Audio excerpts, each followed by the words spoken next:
Hello students, today we will study about multiple inheritance. What do you mean by multiple inheritance? Multiple inheritance means one derived class is derived from more than one base class, okay, or one subclass is inherited from more than one base class, okay. That is called as multiple inheritance. That means one class is inherited from multiple classes, okay. So here is the syntax of multiple inheritance, okay. What you have to write, that class, then your subclass name or derived class name, then access mode. Like single inheritance, we have to write access mode with the base class, okay.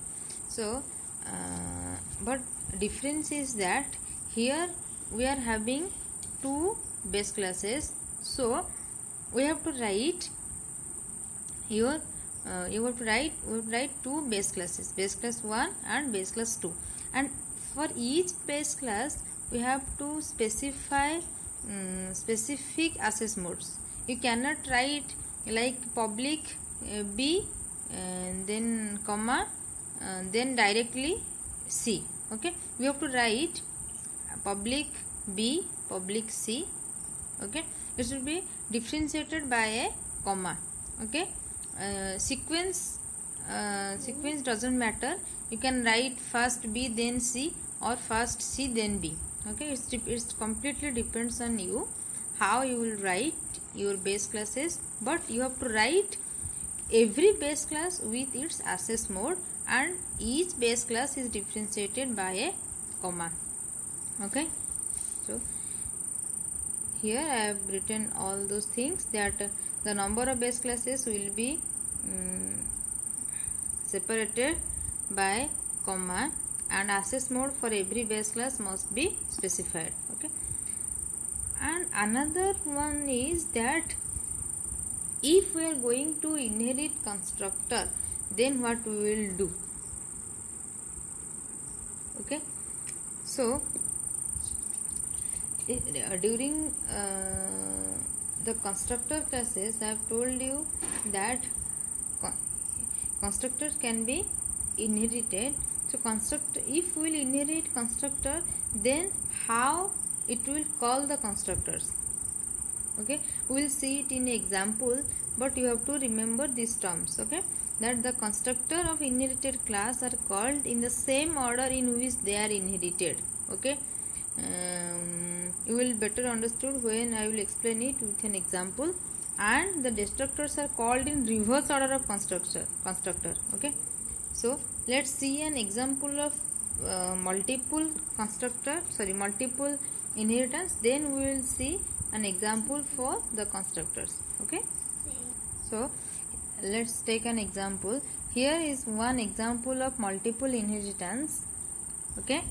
So there are base class is your class safe, and another base class is paint cost, okay. And that means let me draw the diagram. What we will it is safe one class safe, then class paint cost, and we have to derive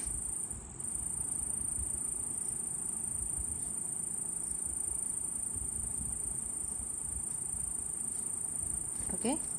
That means for every safe we have to decide the paint cost, okay.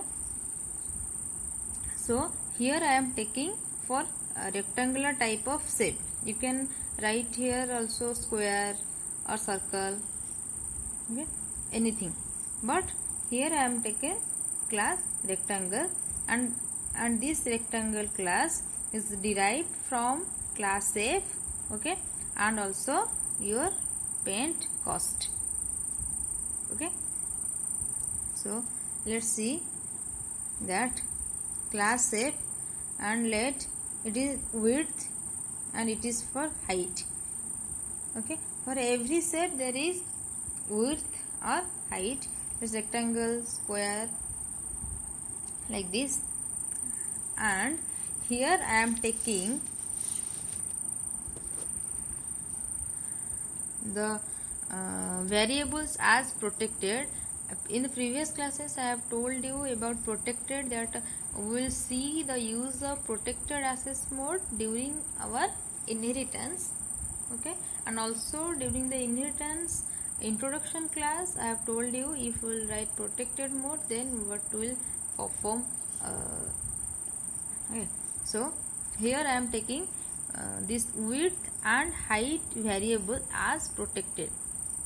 Okay, then another is your paint cost and class paint cost. Let here is get cost, how much it will cost. Okay, remember that in the class shape we are having two variables, that is width and height, and both are protected.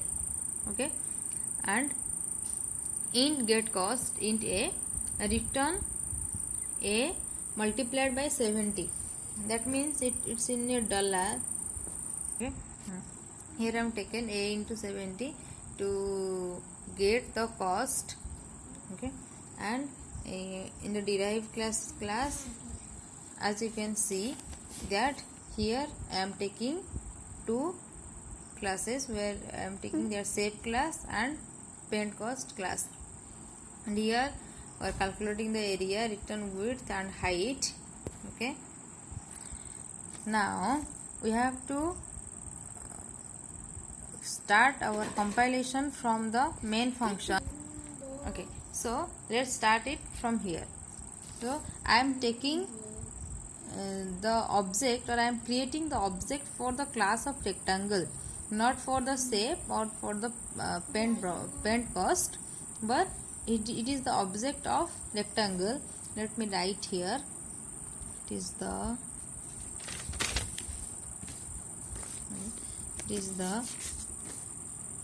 object of derived class. Okay, this is the object for your our derived class. Okay, and next we have another and variable area, and I am calling the function r set width and r set height. Okay, and set width and set height, these two are the functions of these two are the function of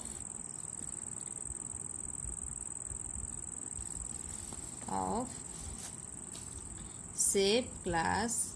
Okay, these two are functions of shape class, these two. And area equals to rectangle dot get area.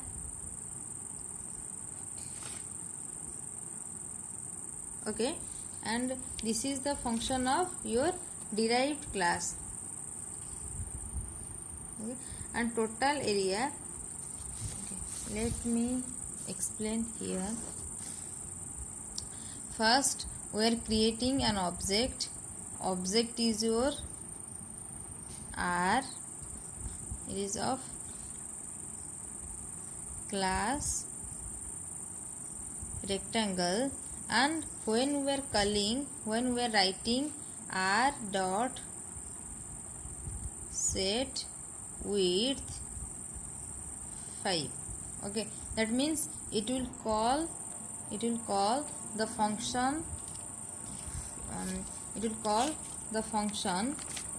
this. Okay, set width, that means in the w I will pass the value 5. Okay, 5, and now in the width we will store this w value. Now the width value is your 5. Okay, width value is 5, so we are finding width value equals to 5. Okay, from this. And next is your r dot set height. Okay, so like this, here from here we will found that height equals to 7. Okay, and next we are calling what? Area equals to r dot get area. Okay, r dot get area, and here that means in the area what will store? R dot get area function. Okay, this function's return value, see here, like the single inheritance, we can call every function of the base class by using the object of your derived class. Here R is the object of class rectangle, which is your derived class. Okay, which is your derived class. Okay, now get area. So in the get area function we are calculating by using width and height, not by your W or H. Width and height, that means this protected data can be accessed by the derived classes. Okay, if one class is not derived from another class, then it cannot access the protected data.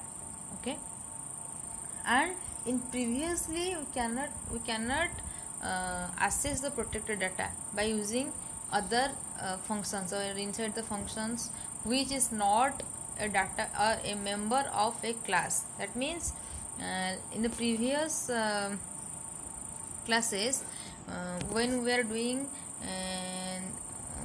the class programs, okay, we have written so many examples of classes. So you can implement this concept that if I am declaring a variable as protected, then you cannot use it a function or a class which is defined outside of a class. Okay, or a function which is not a data member. Okay, and but when we are